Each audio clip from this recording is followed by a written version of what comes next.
Bonjour et bienvenue. Aujourd'hui, nous sommes le 6 décembre en France à l'heure à laquelle j'enregistre ces mots et je vais étudier le routage de deux groupes différents pour deux raisons différentes à partir du classement de 21h ETC de ce Vendée Globe 2020. Pour commencer, nous allons étudier un petit peu ce qui va se passer dans le groupe de queue entre TSE for My Planet et New Rest, deux bateaux de très différentes, de générations très différentes, et dans lequel New Rest dans le passé avait doublé ce groupe complètement et se retrouve à se battre l'un contre eux à nouveau. Et à quel point ce groupe va se rapprocher ou s'éloigner de Medalia, qui est le bateau suivant en avant. Et puis en deuxième partie, je vais vous montrer un petit peu grâce à l'exemple de ces deux bateaux-là qui se battent pour la 9e place entre MACSF par la navigatrice Isabelle Joschke et Giancarlo Pedote. On va regarder un petit peu quelles sont les limites de notre analyse météo, ou en tout cas certaines des limites de notre analyse de routage et de météo. Ça me semble intéressant de comprendre qu'est-ce qu'on peut analyser et puis qu'est-ce qu'on ne peut pas interpréter avec ce que je fais. Donc, pour commencer, le groupe ici, nous allons observer ces deux bateaux en fait versus Medalia. Je les ai préparés ici. Donc nous avons Medalia ici en avant, et puis nous avons New Rest ici, et TSE for My Planet un petit peu en arrière. Je les ai routés avec des polaires, les mêmes pour ces deux bateaux-là, qui sont malgré tout assez différents. En fait, c'est une polaire de 2008, des bateaux de 2008, donc Medalia est un bateau encore plus vieux, et puis avec une polaire la même que Virtual Regatta, pour New Rest, qui correspond à la génération correcte. Donc, a priori, notre modèle nous indique que le placement plus sud on va zoomer un petit peu, le placement plus sud de TSE for My Planet lui permettra de grappiller des milles et de doubler à nouveau, de doubler en fait New Rest. J'ai un peu de mal à le croire parce qu'il me semble, a priori, en voyant la météo comme ça et le fichier, que le vent est quand même relativement similaire, même si pour les premières heures, je suis d'accord que New Rest aura un vent un peu plus faible. L'avance est quand même, à partir de continue à ce moment-là, ça me semble un petit peu surprenant, mais bon, on va quand même faire confiance à notre modèle. Souvent, il prédit des bonnes choses. Ensuite, on voit que le bras de cette dépression-là, enfin ce bras qui remonte, qui vient de cette dépression énorme, va s'effacer un petit peu pour eux. On va ralentir un petit peu la simulation, et New Rest a priori va perdre le bon vent plus vite que TSE for My Planet, et donc perdre du temps. Donc a priori, d'après le modèle, ça me semble un tout petit peu difficile à croire, mais a priori d'après le modèle, d'ici le 8 décembre, TSE for My Planet est devant New Rest. Bon, c'est quand même une très bonne opération, une très mauvaise opération pour New Rest et une très bonne pour TSE for My Planet.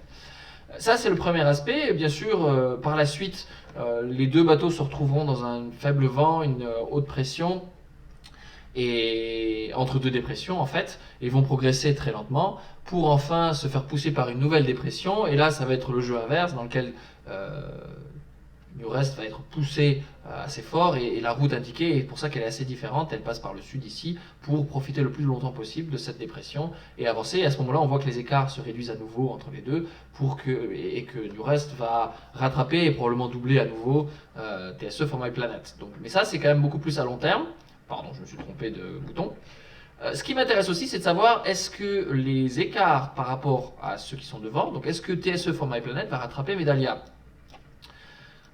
J'ai regardé, et à ce niveau-là de la course, lorsque TSE for My Planet va être à peu près au niveau de là où est aujourd'hui Medalia, il y aura à peu près 24 heures d'écart. Donc dans 24 heures, a priori, à peu près, TSE for My Planet se situera par ici.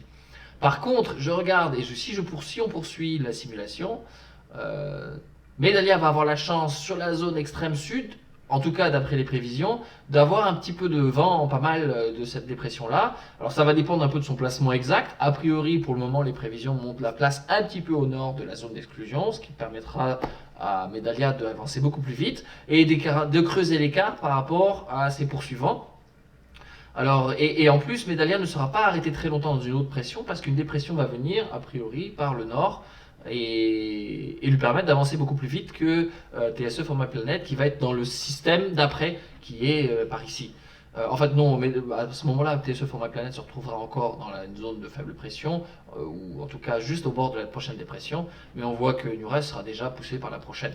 Et donc, a priori, les écarts vont continuer à grandir, et un écart de 24 heures aujourd'hui, en tout cas dans le jour prochain, va se transformer en 3 jours, dans environ 6 jours, 6 ou 7 jours.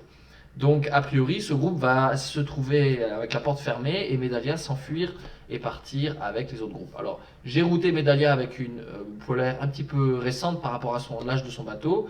Son bateau est de 2000 ou 99, je crois, même 98.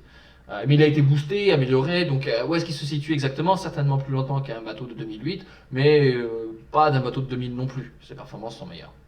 Donc, c'est ça pour le groupe de queue versus le groupe de milieu.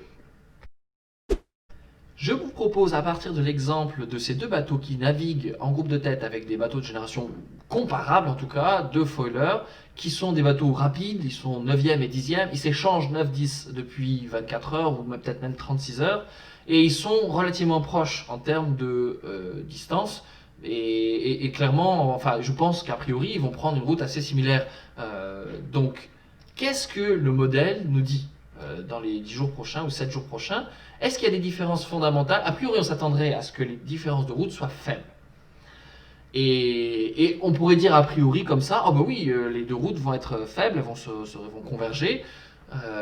Alors, la première chose, c'est à voir, à mon avis, on va regarder au début, c'est quelque chose qu'a priori la navigatrice Isabelle Joschke ne fera pas en fait. Et c'est ce que le modèle prédit. La route la plus courte, a priori, est d'enchaîner les empannages très proches de la zone d'exclusion. Il n'y a pas un navigateur qui navigue dans ces eaux très difficiles, fatigué, à enchaîner les empannages au bord sans aucune marge de manœuvre par rapport à la zone d'exclusion, sachant qu'il y a une pénalité forte si on se retrouve dans la zone d'exclusion. Donc il est clair que la navigatrice Isabelle Joschke, entre la fatigue et la marge nécessaire, et une manœuvre peut être ratée, il faut éviter, une casse peut arriver, il faut prendre un peu de marge. Donc c'est clair que le routage proposé, qui est supposément optimal, ne peut pas être choisi. Les navigateurs ne peuvent pas être toujours à 100%, prendre zéro marge et être à fond. Surtout aujourd'hui dans les zones mal pavées. Et c'est ce qui fait que dans mon routage, l'écart va être extrêmement proche entre les deux, continue d'être très proche. Mais la route vraiment choisie est un petit peu différente. Et à ce niveau-là, on peut dire que le navigateur en 9e position sur Prysmian Group est un peu mieux placé parce que, étant un peu plus nord, il pourrait enchaîner en 2 empannages seulement sur pas mal d'heures séparées par rapport à Isabelle Joschke qui fera a priori une route plutôt vers le nord puis après enchaîner avec un grand empannage. Et en fait, on peut voir que l'algorithme, que je connais bien en fait, étant quelqu'un qui implémente ce genre d'algorithme régulièrement, est très sensible au bruit. On peut voir que par la suite, comme ils partent très proches, leurs routes sont extrêmement proches. Il y a une petite différence ici, pourquoi on va voir un petit peu mieux à la fin. Et puis, pour les jours et les dizaines de jours à venir, ils vont se suivre et leur écart va être absolument identique. On va accélérer un petit peu. Voilà. Et alors, malgré un écart extrêmement faible, on voit que tout d'un coup, avec 1 heure de décalage et un tout petit décalage dans le temps, les deux routes divergent quand même de manière assez significative.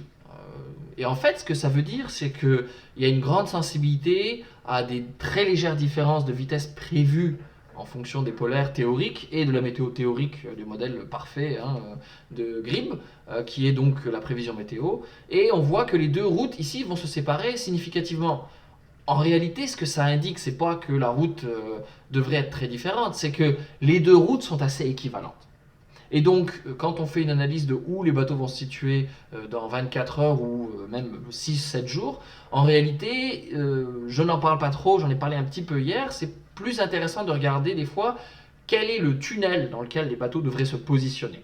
Et c'est dans cette zone-là qu'ils vont se situer a priori. On peut voir par exemple ici, en tout petit, pas très gras malheureusement, les isochrones, on voit qu'il y a comme un front vertical en fait. Donc tous les isochrones vous disent que grosso modo on peut placer le bateau à n'importe quel point sur cette ligne verticale au même moment. Il faut juste prendre une route un peu différente. Ce que ça veut dire, c'est que votre tunnel de où vous pouvez passer votre bateau, c'est cette grande zone-là. Et la route exacte pour y aller, elle dépend, elle va pas être suivie exactement par les navigateurs qui ont beaucoup d'autres contraintes, notamment même aller manger et faire des vacations radio, etc. Et ne pas forcément manœuvrer à tout moment. Puis des fois, le modèle dit bah ici il y a un petit changement de vent, il faut changer de telle voile, il va le faire immédiatement avec très peu de pénalités. Et puis 30 minutes plus tard, renvoyer de la voile. Les navigateurs ne font pas ça autour du monde.